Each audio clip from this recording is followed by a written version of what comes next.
What's going on, everybody? John again on Praise for Liberty and the finished work of Jesus Christ. Driving home. There you go. You can see the Bellagio right there at the world famous Las Vegas Strip. Thank you for driving home with me and listening to this drive-by devotional. All right, we're going to do something a little bit different today, at least different for my YouTube page. I've talked about this subject on other platforms at length before in the past. It's race and racism. Now, this is only a 5 to 6 minute video, so there's a lot to get unpacked here. But here we go.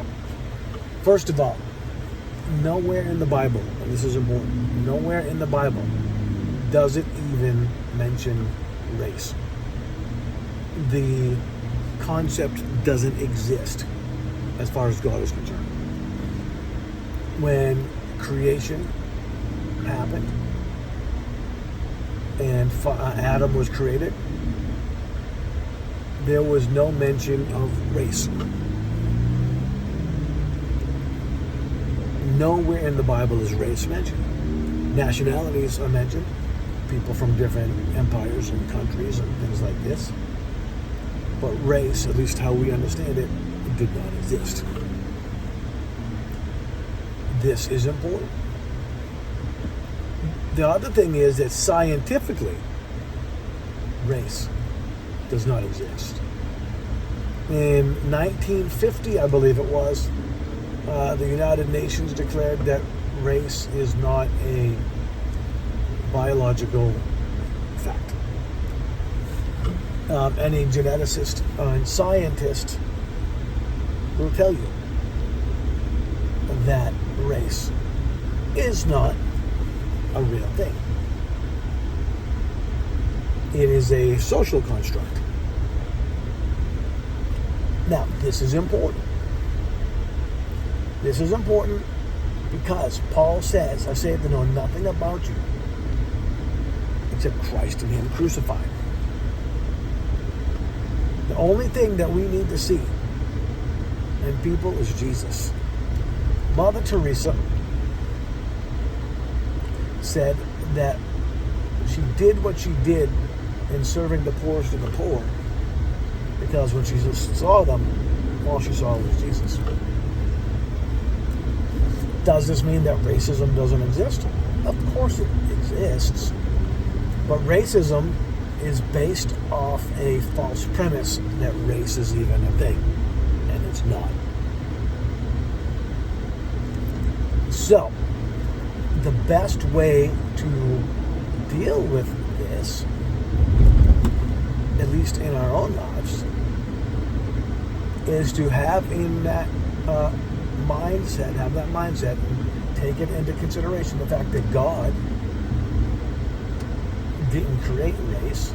God doesn't see race, and biologically it's not even a real thing. So we see people as people, and we see people as people that Jesus died for because God loved them that much. So when I encounter people, we encounter them with the attitude of,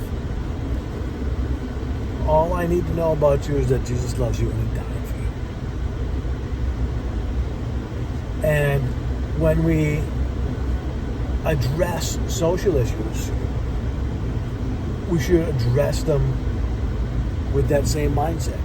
You know, there's not a black church, there's not a Hispanic church, there's not a white church or an Asian church, there's the church. And in society, we should address it the same way. You know, black people, white people, Hispanic people, Asian people, no. All people need Jesus. All people need food. They all need clothes. They all need shelter. So that's all we really need to know. And so, yes, racism exists, but it's based off of a false premise that there is even race.